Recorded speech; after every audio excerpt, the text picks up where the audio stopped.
I've talked about the limitations of words. And the next logical step is to talk about spiritual movements. So one question is there only one true spiritual movement? Or is there a movement that is the superior one? That's the one that's right and the others are wrong, or they are higher or lower? Well, what I said was that in a talk about words is that there are people at different levels of consciousness. There are many different groups of people on earth who have a certain mindset, a certain worldview. And then we have a group of universal spiritual teachers that are seeking to help everybody who's open raise their consciousness. They can't reach people who are in the school of hard knocks, but anybody who's open, they seek to help them. But in order to help people, they have to give them a spiritual teaching that's adapted to their present level of consciousness. And then the spiritual teaching has to somewhat challenge that level of consciousness so people can grow.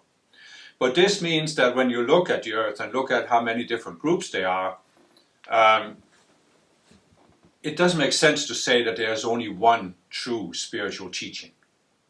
Because a valid spiritual teaching is one that helps people grow from a certain level of consciousness to higher levels. And it may very well be that if you look at a specific teaching, it's given for people at a fairly low level of consciousness and is meant to help them grow to a higher level. And once they reach that higher level, they can't really go further by using that teaching, so they actually need another one. I'm open to this. There's a certain progression there. But and the linear mind obviously always wants to say, well, if that's the case, then there must be one teaching that's the highest one, that has the highest teaching, at least the highest teaching that can be given on earth. And of course, that's what the linear mind does. But is it necessary? Is it necessary to do this? Because what is actually behind all of this tendency?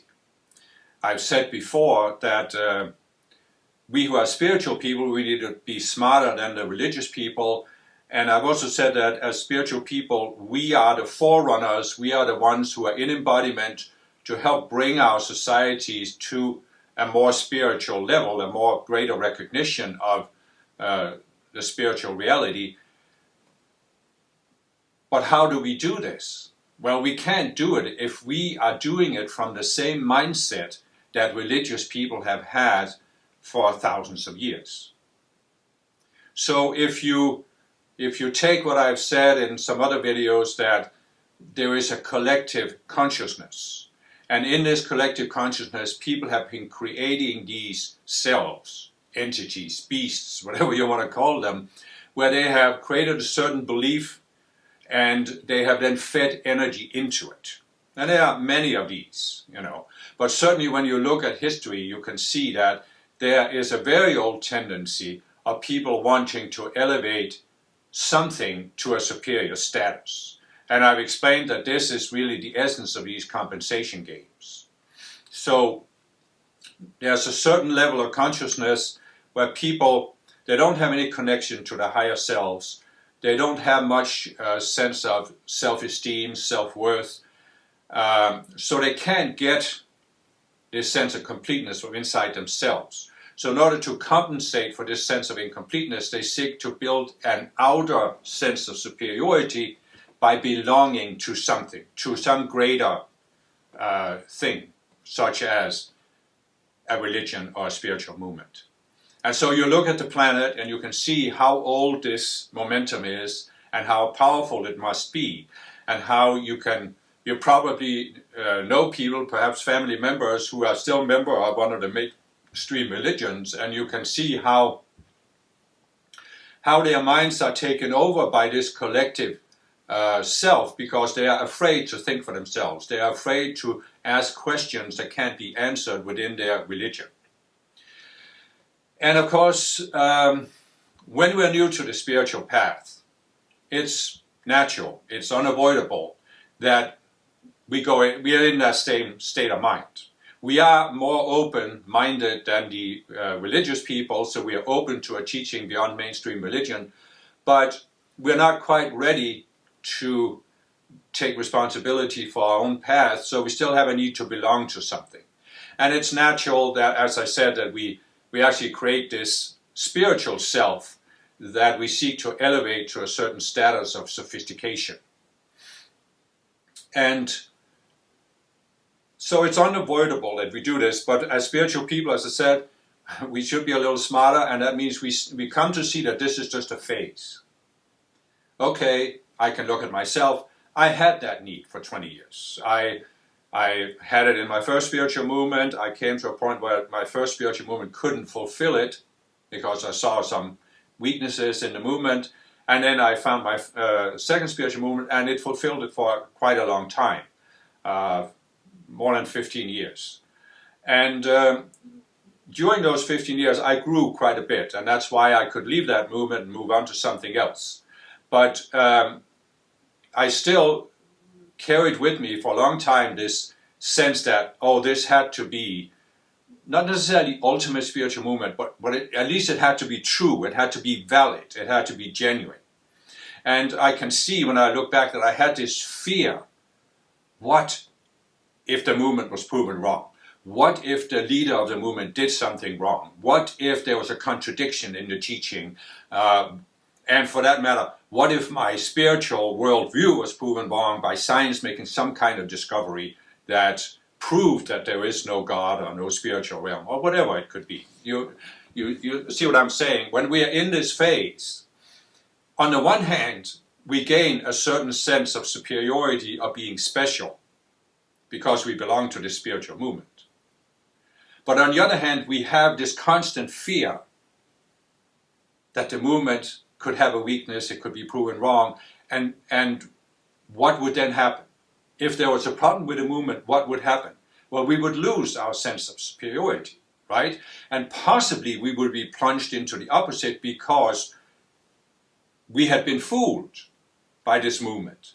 And that means we're stupid. We're not nearly as smart as we thought we were, and so forth and so on. So there are all these, what I'm trying to show here is that there's this polarity.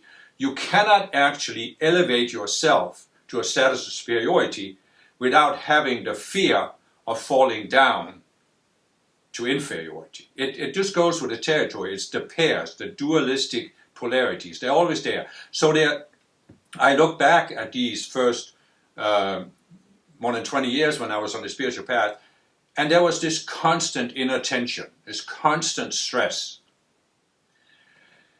And this, of course, came because I had two different cells that were fighting with each other. And again, when you realize the dynamic I've been talking about here, you can come to a point where you say, oh, I recognize I have this inner tension that he's talking about. Let me look at these cells. And you can then use these tools and techniques I've talked about to come to see these cells, separate yourself from them, and just let them die. And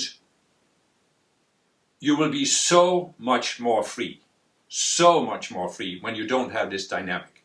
I think back to it, and the part of what created this tension was that I felt I constantly, at least in my own mind, I had to look for ways to prove the validity of my spiritual movement and its teachings. And therefore, I had to disprove anything that could threaten that validity.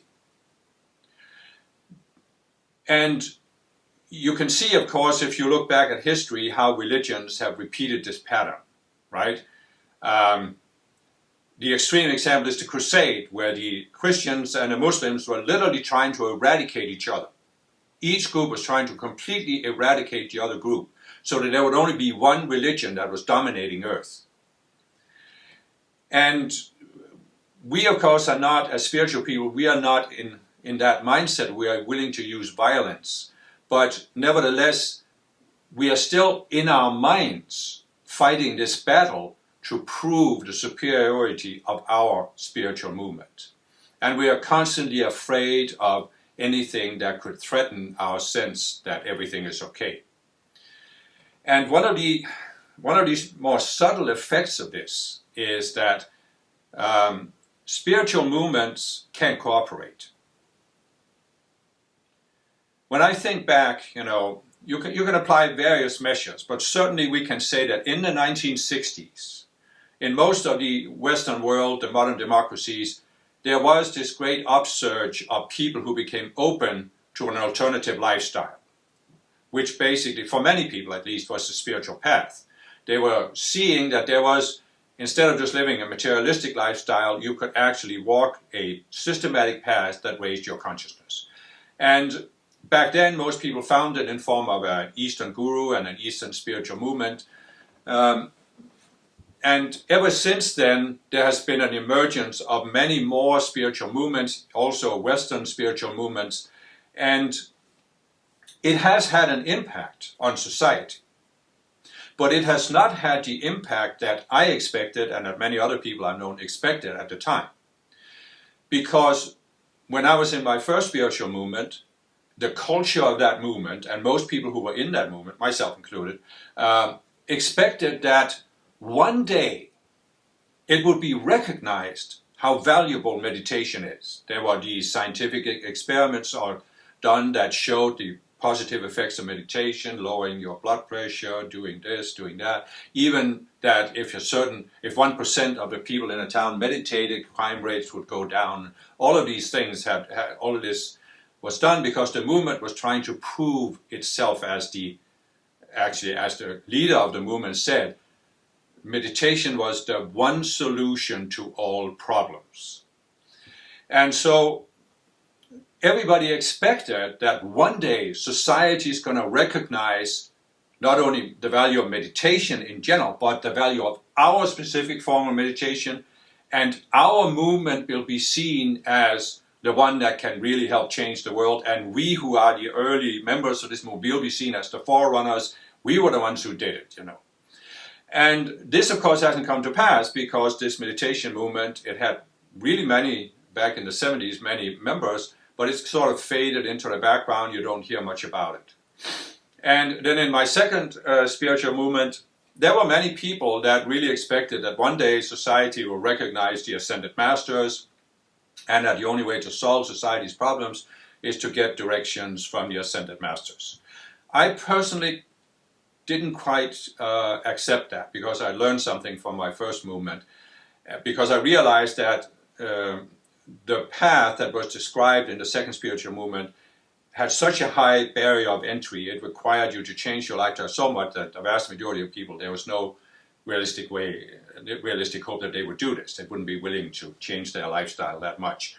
But nevertheless, it was still there. And I see when I look on YouTube videos, when I look at the internet, there are still groups of people out there who are in a spiritual movement, and they still have that mindset. One day, our movement will be recognized as the one that saves the world.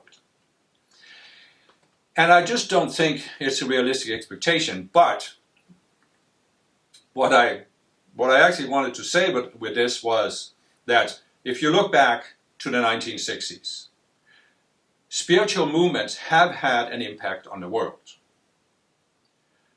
But it hasn't been in a sectarian way. It hasn't been that one movement has come to stand out as the one and only spiritual movement. What has had an impact on the world is that spiritual movements have sort of taken certain concepts, certain universal ideas, and brought them into the mainstream thinking.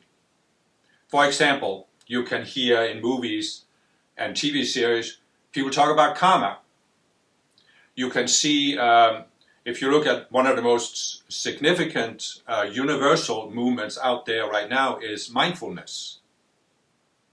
You can look at coaching, where coaching is basically, it's a completely universal, neutral, non-spiritual way of describing that you're looking at yourself and consciously raising your consciousness. That's what coaching really is all about.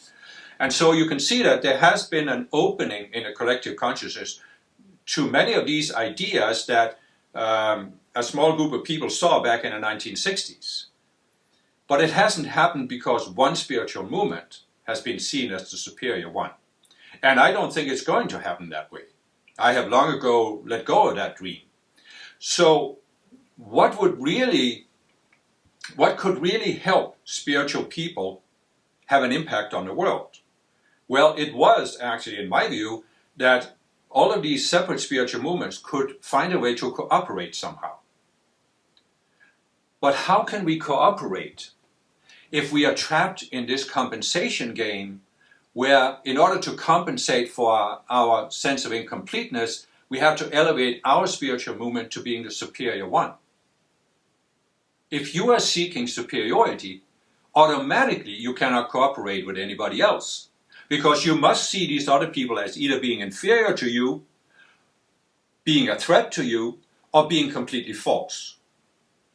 And so what I realized when I look back at myself in those first 20 or more years where I was in this mindset, it's not that I focused completely on the spiritual teaching of my second movement. I would also read books, and when the internet happened, I would start looking at websites and looking at other spiritual movements and reading about it. But I can see when I look back that in the back of my mind, I had there was a constant evaluation of other spiritual teachings, because I either had to find a fault with them so I could label them as false teachings, or I had to at least find a way so they were not as superior to the one I was in. I had this hierarchical system in my mind where my spiritual movement was at the top and all of us had to at least be below. And of course, how are you ever going to cooperate with other people like that? You can't even talk to them. So you see in the world you have all of these spiritual movements and they rarely communicate. Some of them have actually started doing it, which I think is very good. And I very much encourage that. But a lot of them haven't, because, I in an earlier video I talked about this. I had been approached by this pastor's wife, whose husband was pastor of this small fundamentalist church in Florida. And they literally believed that their little church with a few hundred members, they were the only ones who were true followers of Jesus. So when Jesus came back, which could happen next week, obviously it didn't, but it could happen any time, they were the only ones who were going to go to heaven, and the other 8.5 billion people on the planet were going to go to hell. And there are many spiritual movements that have the same beliefs. I mean, not that people go to hell, but that they are the ones who are, their little group, they are the ones who are bringing the earth into the age of enlightenment, the Aquarian age, the fifth dimension, whatever you want to call it. What I'm trying to point out here is that the outer beliefs are different from the Christians, but the mindset is exactly the same. Does that make any sense? How are we going to be the forerunners for changing the planet if we're in the same mindset as the fundamentalist Christians and the Muslims and the Buddhists and all of the other people around the world who believe that their spiritual movement is the superior one? And as I said, it's just a compensation game. There are at least two selves that are driving this. The one self says, you can be superior through these outer things, and the other self says, you could also fall down and be proven wrong, and then you would be worse off than you ever were. So there's this constant inner tension. So the question we can ask ourselves, the question at least I ask myself is, do I really want to live the rest of my life with this inner tension? And when I realized this thing about the selves, I just said, okay, let me look at this. Let me look at these selves. Let me go to work on them. Let me invoke light from your ascended master to transform the energy. Let me free myself from this. And I actually realized, it came to me intuitively that this was part of my life plan, was that I would free myself from these selves and thereby, pull up on the collective consciousness, but also hopefully inspire other people to do the same. And that's what I think is important for all of us to keep in mind. We are walking the spiritual path primarily to raise our own consciousness. But we are also walking the spiritual path because is there really any point in every human being on the planet having to reinvent the wheel? Is there really any point that we all have to be in the school of hard knocks and have certain experiences whereby we overcome a certain illusion. Couldn't we learn from each other? Couldn't we learn from other people's example and come to say, oh, but I see, here's a person, he was born in a normal family just like me. He grew up in the same kind of society like me. He was indoctrinated with the same beliefs as me. But he has freed himself from those beliefs. He has pulled himself above this cultural bias that we were indoctrinated with, programmed with, brainwashed with, and he's more free. I can see he's more free, he's more at peace. I want that too. And to me, that's really how we promote the spiritual path. As spiritual people, once we walk to a certain level where we have attained greater peace of mind, other people can sense this. And some people might say, well, how did you do it? How did you get there? But what I'm saying is this, it's not a matter of promoting a particular spiritual movement. It's a matter of helping people realize that there is a universal path for raising your consciousness. And it transcends all of these outer spiritual movements and teachings and gurus. It's really just a matter of understanding the psychology of spiritual growth, which is universal. It's absolutely universal, like the law of gravity. You take 10 people and ask them to jump off a cliff and they're all going to fall down. No exceptions. So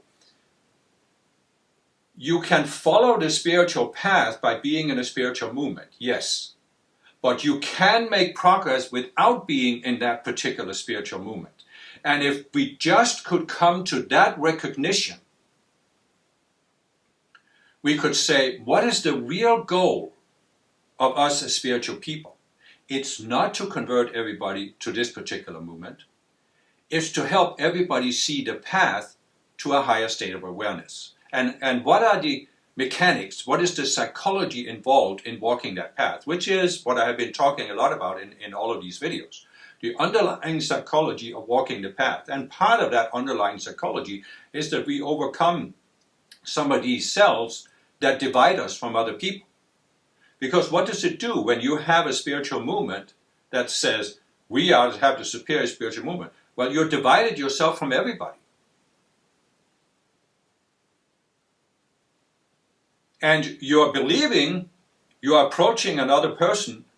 I heard somebody say one time that you have to be careful as a spiritual person that you don't approach other people as if you were a salesperson selling a piece of merchandise. Because you have these, in America, called multi-level marketing schemes, where people are privately marketing. They don't have a store, they don't have a company, they're privately marketing it to other people. And the effect of going into this mindset is that now everybody becomes a potential customer. All your friends and family, they are potential customers, and they have to buy the product. And it's the same thing we do with a spiritual movement. You are just like the fundamentalist Christians, you are seeking to convert everybody because they have to be saved. And you think there's only one way for them to be saved, and that's to be a member of your spiritual movement and to walk the spiritual path as this movement describes it. But the reality is, as I've been now trying to say, that the spiritual path is universal. It's a universal process of raising our consciousness. So you look at a specific person and you can say, I have been helped to raise my consciousness by this particular spiritual movement. But you don't have to go into this high-pressure sales tactic that the only way you can be helped is by joining the same spiritual movement. You can try to help people discover the spiritual path and walk it in whatever way appeals to them. And it's a fundamental shift. It may not seem like it, but it's a very big shift. I can think back to when I was in this cosmic salesmanship state of mind and trying to sell my spiritual movement to other people. There was this constant tension. I mean, you're approaching people, you have this constant tension because you don't want to be rejected. You want to be validated by them agreeing with you. So you're constantly trying to persuade them. And it's no way to relate to other people, right? It just, you're constantly tense. And people sense this. Many people sense it. I know myself. If I'm exposed to one of these salespeople, like a used car salesman, who wants to pressure me into buying something and making the decision now, I just step back and say, no way, you're not going to sell me anything. Well, I look back at myself. When I was trying to sell my spiritual movement to people, they had the exact same reaction because I approached them as if I was a high-pressure used car salesman. And you're not going to sell me anything. And why are they doing this? Because they're sensing, I don't want to be as tense as you are. So when you make the shift out of that, now you can be at peace, you have more peace of mind, and now when you approach people, they sense, oh, he's got peace of mind, I don't. What's the difference? And it's a whole different dynamic to deal with people that way. So this was all I wanted to say about spiritual movement. I think it's just an amazing freedom to let go of this evangelical mindset where you are evangelizing, you are converting, seeking to convert other people. And the effect of it is you can never be free to be yourself. You always have this artificial overlay of how you're supposed to be, how you're supposed to talk about the teachings, what you're not supposed to say, and all of this stuff. Now you can just be yourself, you can just let it flow, let it all hang out, as they say. And so what? If people don't agree with you, so what? What's the big deal? But if they find a spiritual path or the spiritual path and follow it in some way, well, that's obviously a reward also.